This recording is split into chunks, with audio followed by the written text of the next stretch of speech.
주의 자녀로 산다는 것은 불 가운데로 걸어가는 것, 그 속에서 신실하게 날 지키시는 그 손길을 경험하는 것. 주의 자녀로 산다는 것은 바다 위로 걸어가는 것, 내 온몸을 덮쳐오는 폭풍 속에서 잠잠히 주 바라보는 것, 때론 불 가운데 휩싸일 때도, 폭풍 가운데 무너질 때도 주님 내 곁에 함께 하시네.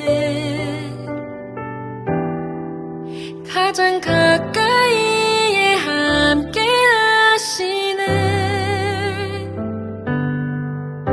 주의 자녀로 산다는 것은 나도 그들을 용납하는 것, 나를 위해 달리신 십자가 사랑, 그 사랑으로 살아가는 것, 때론 불 가운데 휩싸일 때도, 폭풍 가운데 무너질 때도 주님 내 곁에 함께 하시네. 가장 가까이에 함께 하시네.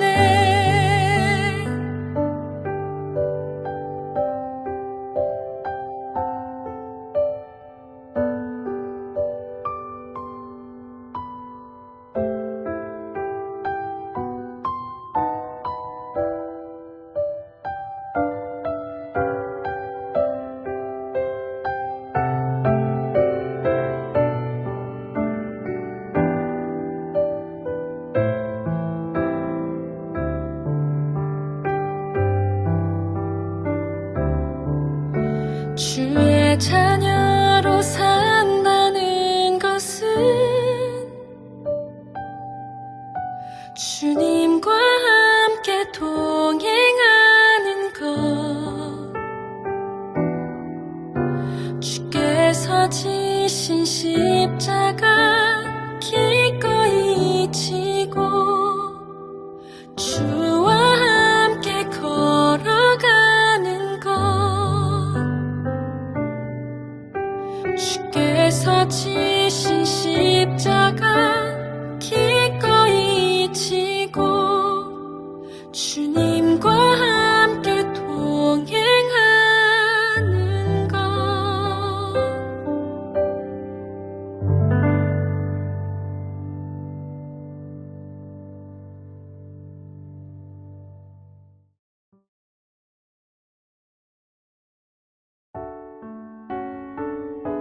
맏아들은 밭에 있다가 돌아와 집에 가까이 왔을 때에 풍악과 춤추는 소리를 듣고 한 종을 불러 이 무슨 일인가 물은데, 대답하되 당신의 동생이 돌아왔음에 당신의 아버지가 건강한 그를 다시 맞아들이게 되므로 인하여 살진 송아지를 잡았나이다 하니, 그가 노하여 들어가고자 하지 아니하거늘 아버지가 나와서 권한대, 아버지께 대답하여 이르되 내가 열하의 아버지를 섬겨 명을 어김이 없거늘 내게는 염소 새끼라도 주어 나와 내 벗으로 즐기게 하신 일이 없더니 아버지의 살림을 장녀들과 함께 삼켜버린 이 아들이 돌아오매 이를 위하여 살진 송아지를 잡으셨나이다. 아버지가 이르되 너는 항상 나와 함께 있으니 내 것이 다 내 것이로되 이 내 동생은 죽었다가 살아났으며 내가 잃었다가 얻었기로 우리가 즐거워하고 기뻐하는 것이 마땅하다 하니라. 오늘 본문 말씀을 탕자의 비유라고 이야기합니다. 그러나 본문에는 탕자라는 말이 나오지 않고 있어요. 과연 누가 탕자라는 말일까요? 보통 둘째 아들을 탕자라고 생각합니다. 그러나 둘째 아들은 어찌됐건 집에 돌아왔어요. 물론 허랑방탕한 생활을 하긴 했지만 회개하고 아버지 품에 안겼습니다. 더 이상 탕자가 아닙니다. 자, 그런데 돌아오지 않은 아들이 등장합니다. 바로 맏아들이에요. 오늘 28절에 보면 그가 노하여 들어가고자 하지 아니하거늘 아버지가 나와서 권한대. 그렇게 말씀하고 있죠. 아들은 화가 나서 집에 들어가지 않고 있습니다. 아버지께 막 성질을 부리고 있는 거예요. 그렇습니다. 진짜 탕자는 큰아들이에요. 물론 그는 동생처럼 아버지에게 유산을 요구하지도 않았고요. 재산을 탕진하거나 창녀와 함께 방탕한 생활도 하지 않았어요. 항상 아버지 곁에 있었습니다. 자, 그러나 문제는 마음이었어요. 물론 몸은 항상 아버지 곁에 있었지만 그러나 마음은 아버지 곁을 멀리 떠나 있는 탕자였던 것입니다. 자, 그럼 과연 무엇이 문제였을까요? 자, 먼저 그는 동생에 대해서 너무 무관심했어요. 그것이 문제였습니다. 동생이 아버지를 찾아와서 유산을 요구할 때에도 너 이게 무슨 짓이야? 그러면 안 돼. 말렸다는 말이 없어요. 동생이 집을 나가 막 방황하고 있는데 마치 남인 일인 것처럼 외면했습니다. 아버지가 날마다 눈물을 흘리면서 집을 나간 동생을 기다렸건만 그러나 맏아들은 모른 척 했습니다. 아버지 걱정 마세요. 한마디 위로조차 하지 않았어요. 어쩌면 아버지가 네가 나가서 동생을 한번 찾아봐라 라고 부탁을 했을지도 몰라요. 그러나 불순종했습니다. 동생이야 고생하건 말건 아버지야 걱정하건 말건 나와 상관없는 일이야. 나만 잘 먹고 잘 살면 그만이야. 무관심했어요. 너무나도 무심했습니다. 미국에서 있었던 일입니다. 바닷가를 거닐고 있던 어떤 사람이 그만 로프에 걸려서 바다에 풍덩 빠지고 말았어요. 막 허우적거리면서 사람 살려 도움을 청했어요. 그런데 마침 그 사고 현장 가까이에서 일광욕을 즐기고 있었던 한 사람이 있었습니다. 자, 그런데 이게 웬일입니까? 그 사람은 생사의 기로에서 간절히 도움을 청하고 있는 그 물에 빠진 사람을 외면한 채 그저 계속해서 일광욕을 즐기기만 했어요. 결국 바다에 빠진 사람은 목숨을 잃고 맙니다. 이에 죽은 사람의 가족들이 그 무관심한 사람을 상대로 소송을 걸었어요. 어떤 결과가 나왔을까요? 현행법상 그 젊은이에게는 법적인 책임이 없다라고 하는 무죄 판결이 나왔어요. 처벌 근거가 없었던 거예요. 그러나 법은 처벌할 근거가 없었지만 우리 하나님이 보실 때는 어땠을까요? 과연 무죄였을까요? 그렇지 않습니다. 무관심은 하나님 앞에 무서운 죄라고 하는 것입니다. 이 맏아들은 동생의 그 불행을 보면서도 무관심했어요. 그리고 자기는 책임이 없다고 생각했습니다. 여러분, 혹시 우리의 무관심 속에서 불행과 절망 가운데 허덕이고 있는 누군가가 있지 않을까요? 우리의 철저한 외면 때문에 아직도 주님 앞에 나오지 못하고 있는 우리의 가족, 우리의 이웃이 있지는 않습니까? 이 다음에 하나님께서 그때 그 사람에게 왜 복음을 전하지 않았느냐라고 물어보신다면 과연 여러분은 뭐라고 대답을 하시겠습니까? 나는 책임이 없어요. 라고 대답을 하시겠습니까? 에스겔서에 보면 이런 말씀이 나오고 있는데요. 악인에게 경고하여 그 악한 길에서 떠나게 하지 아니하면 그 악인은 죄 중에 죽으려니와 그의 핏값은 내가 내 손에서 찾으리라. 내 손에서 찾으리라. 주님께서 말씀하고 계십니다. 만약 우리의 가족, 우리의 이웃 가운데 안 믿는 자가 있는데 내가 전하지 않아서, 내가 복음을 증거하지 않아서 믿지 못하고 지옥을 간다면 그 책임을 면할 수 없다라고 하는 거예요. 여러분, 바울이 그렇게도 길을 쓰고 열심히 전도했던 이유가 있습니다. 내가 복음을 전할지라도 자랑할 것이 없음은 내가 부득불할 일임이라. 만일 내가 복음을 전하지 아니하면 내게 화가 있을 것이로다. 그렇습니다. 자신에게 화가 미치지 않게 하기 위해서 그렇게도 열심히 복음을 전했던 거예요. 전도는 해도 되고 안 해도 되는 것이 아닙니다. 부득불해야 할 일입니다. 여러분, 믿지 않는 이들을 만날 때마다 마음속에 거룩한 부담감을 가져야 할 것입니다.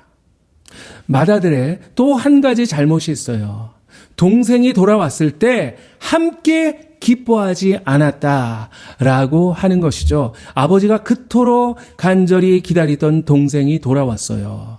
거짓골이었지만은 아버지는 막 뜰듯이 기뻐하면서 좋은 옷을 입히고 가락지를 끼우고 신을 신겨 주었습니다. 아끼는 송아지까지 잡아서 잔치를 벌여 주었어요. 이 내 아들은 죽었다가 다시 살아났으며 내가 잃었다가 다시 얻었노라. 그렇게도 기뻐했습니다. 그런데 형은 어떻게 했죠? 하나도 기쁘지 않았어요. 오히려 심경이 불편했어요. 어느 날 일을 마치고 밭에서 돌아왔는데 막 집안에서 풍악 소리가 울리고 막 춤추는 소리가 들려옵니다. 종에게 이 소리가 무슨 소린가 물어봤어요. 그러자 당신의 동생이 돌아왔음에 아버지가 그를 맞이하고 잔치를 베풀어 주셨습니다. 하는 게 아닙니까? 아니, 그게 무슨 말이야? 하면서 막 노발대발합니다. 아버지를 찾아가서 막 따졌어요. 아버지, 어떻게 그러실 수가 있습니까? 여러분, 형의 불만이 무엇이었습니까? 동생은 이미 자기 몫을 다 받았고 그렇다면 나머지는 내 것인데 내 것 가지고 동생에게 옷을 입히고 반지를 끼우고 신을 신기고 잔치까지 벌이다니 말도 안 돼. 왠지 손해본다는 기분이 들었어요. 그리고 난 생전 저런 좋은 옷 입어보지도 못했는데 저렇게 성대한 잔치를 해본 적이 없는데 하면서 억울한 마음이 들었어요. 그리고 아버지께 서운한 마음이 들기도 했습니다. 마음속에 섭섭마귀가 찾아온 거예요. 여러분 가운데 혹시 장남, 장녀가 계신가요? 심리학에 장남, 장녀 컴플렉스라고 하는 그런 단어가 있는데요. 장남들은 항상 자기도 모르는 책임감이 있어요. 언제나 스트레스에 눌려서 살고 있다고 합니다. 항상 모범적이 되어야 하고 늘 양보해야 하고 자신의 욕구는 억제해야만 한다라고 하는 그런 생각이 있는 것이죠. 그래서 융통성이나 요령껏 하는 행동이나 말은 용납하지 못합니다. 그런가 하면 내가 원하는 것보다 가족이나 타인의 기대에 맞추려고 하는 그런 경향이 있어요. 자기를 포기하고 살 가능성이 비교적 많다고 합니다. 반면에 막내는 모든 것이 허용이 되고 책임감이나 부담이 없고 자유를 만끽하면서 살아가는 그런 경우가 많아요. 오늘 마다들도 비슷한 기분이었을 것입니다. 아버지의 태도가 못마땅했을 거예요. 그래서 어떻게 했습니까? 잔치에 참여하지 않았어요. 그러자 아버지가 일부러 찾아오셨습니다. 여기서 뭐하니? 우리 함께 들어가서 축하하고 기뻐하자꾸나. 그렇게 제안을 했지만 그러나 마다들은 뭐라고 했죠? 29절, 30절에 보면 아버지 너무하십니다. 서운합니다. 불공평합니다. 동생이 돌아왔다는 사실이 기쁘기보다는 그동안 억눌려 있던 아버지를 향한 섭섭한 마음이 일순간에 터져 나왔습니다. 자, 그때 아버지가 뭐라고 말씀했습니까? 31절, 32절에 보면 내가 너와 함께 있지 않니? 내 것은 다 네 거야. 서운한 네 마음은 알겠는데 그래도 동생이 죽을 뻔했다가 다시 살아서 돌아왔는데 우리 함께 즐거워하고 기뻐하는 것이 마땅하지 않겠니? 그렇습니다. 맏아들은 착각 속에 빠져 있었던 거예요. 아버지가 곁에 계시고 아버지의 모든 것을 이미 누리고 있었는데 자기의 것을 빼앗겼다고 생각을 했던 것입니다. 자, 이 비유는 무엇을 말할까요? 이전에 우리 모두는 집 나간 동생의 입장이었습니다. 그러나 회개하고 주님 앞에 돌아왔어요. 자, 그렇다면 이제는 형의 입장이 된 거예요. 형의 역할이 무엇입니까? 아버지의 뜻을 받들고 연약한 동생을 잘 챙기는 것이죠. 동생을 시기하고 자기 기득권을 지키는 게 아니에요. 여러분, 우리의 동생이 누구입니까? 영적으로 볼 때 아직 하나님 앞에 돌아오지 못한 가족들, 아직도 구원과 용서의 은혜를 누리지 못하고 세상에서 죄 가운데 방황하고 있는 이웃들이 우리의 동생입니다. 여러분, 믿지 않는 이웃들을 어떤 눈으로 바라보고 계십니까? 혹시 오늘 본문의 형처럼 난 몰라, 나랑 상관없어, 저 사람이 지옥 가건 천국 가건 난 알 바가 아니야, 난 관심이 없어. 만약 그런 마음이라면, 우리 마음속에 불만이 가득하다면 오늘 아버지가 이렇게 말씀했죠. 우리가 함께 즐거워하고 기뻐하는 것이 마땅하니라. 우리 이웃, 우리 가족들은 우리가 시기하고 경쟁해야 될 대상이 아니고 우리가 돌봐주고 감싸주어야 할 대상이라고 하는 것입니다. 어떻게 해서든지 아버지 집에 돌아올 수 있도록 찾도록 찾아야 합니다. 성도 여러분, 하나님은 언제 가장 기뻐하실까요? 잃어버렸던 한 영혼이 돌아와서 주님 품에 안길 때 가장 기뻐하고 또 기뻐하실 것입니다. 혹시 주님 품을 떠나서 이리저리 방황하고 계신 분이 있다면 더 늦기 전에 돌아와서 우리 주님의 따뜻한 품에 안기시기를 바랍니다. 혹시 여러분 주변에 길을 잃은 형제들, 자매들 있지 않습니까? 모른 척 외면하거나 불평하지 말고 마음속에 거룩한 부담감을 느끼면서 우리의 이웃들, 우리의 형제들을 주님 앞으로 인도하시기를 바랍니다. 그래서 우리 주님과 함께 기뻐하며 함께 잔치에 참여해서 주님께 영광 돌리는 자랑스러운 주님의 자녀들이 되시기를 축복합니다. 기도하겠습니다. 사랑의 하나님, 우리가 무엇이기에 우리를 사랑하시고 우리를 구원하시고 우리를 당신의 거룩한 자녀 삼아 주셨나이까? 그 은혜, 그 사랑, 감사, 찬양, 영광 올려드립니다. 하나님, 저희들 마음속에 늘 감사하며 아직도 길을 잃고 세상에서 죄 가운데 방황하고 있는 우리 이웃들, 우리 가족들 주님 앞으로 인도할 수 있는 그런 주님의 진정한 자녀 삼아 주시옵소서. 우리 주님, 잃어버린 한 영혼 돌아와서 당신 품에 안길 때 가장 기뻐하신다는 그 사실 저희들 명심하게 하시고 하나님을 더욱더 기쁘시게 해드릴 수 있는 주님의 진정한 자녀들로 인정받을 수 있는 우리 모두가 되게 하여 주시옵소서. 감사드리며 예수 그리스도의 이름으로 기도하옵나이다. 아멘. 이제는 예수님의 은혜와 하나님의 사랑과 성령의 교통하심, 인도하심이 우리를 자녀 주신 하나님께 영광 돌리며 그리고 우리 주변에 잃어버린 영혼들 다시 찾아내어 주님 앞에 인도할 수 있기를 마음으로 다짐하는 우리 사랑하는 모든 주의 백성들 머리머리 위에 이제부터 영원히 항상 함께 하시기를 간절히 축원하옵나이다. 아멘.